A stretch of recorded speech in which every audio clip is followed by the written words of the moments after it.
હાલમાં બોર્ડર ઉપર ચાલી રહેલી ખૂબ જ તણાવપૂર્ણ પરિસ્થિતિમાં યુદ્ધ સાયરનના મેસેજ આખા દેશમાં પવન વેગે ફેલાઈ રહ્યા છે.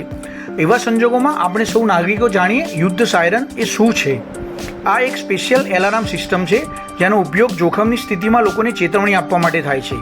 તેનો અવાજ ખૂબ જ મોટો છે જે દૂર દૂર સુધી સ્પષ્ટ સંભળાય છે. સાયરનનો અવાજ ઉપર નીચે થતો રહે છે જેના કારણે તે સામાન્ય વાહનના હોર્ન અથવા એમ્બ્યુલન્સના અવાજથી અલગ લાગે છે. તે યુદ્ધ, હવાઈ હુમલો અથવા તો કોઈ પણ મોટી દુર્ઘટના દરમિયાન લોકોને ચેતવણી આપવા માટે વગાડવામાં આવે છે. હવે તેનો મુખ્ય ઉદ્દેશ લોકોને જોખમ વિશે ચેતવણી આપવાનો અને સમયસર સલામત સ્થળે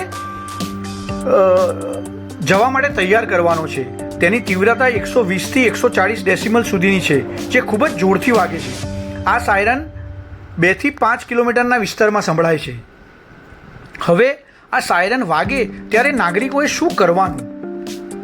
સાયરન વાગે એટલે 5 થી 10 મિનિટમાં સુરક્ષિત સ્થાન પર જતું રહેવાનું. ટીવી, રેડિયો અને સરકારી ચેતવણીઓ પર ધ્યાન આપવાનું. અફવાઓ ટાળવાનું. ફક્ત સત્તાવાર માહિતી પર જ વિશ્વાસ રાખવાનો.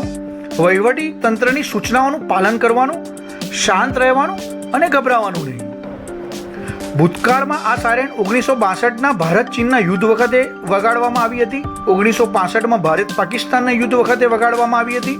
1971માં ભારત પાકિસ્તાનના યુદ્ધ વખતે વગાડવામાં આવી હતી અને 1999ના કારગિલ યુદ્ધ વખતે વગાડવામાં આવી હતી.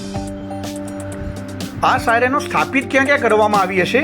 તો આ સાયરન પોલીસ સ્ટેશન, સરકારી કચેરીઓ, પોલીસ હેડક્વાર્ટર, ફાયર સ્ટેશન, સૈન્યની જગ્યાઓ અને ભીડવાળા વિસ્તારોમાં સ્થાપિત કરવામાં આવે છે.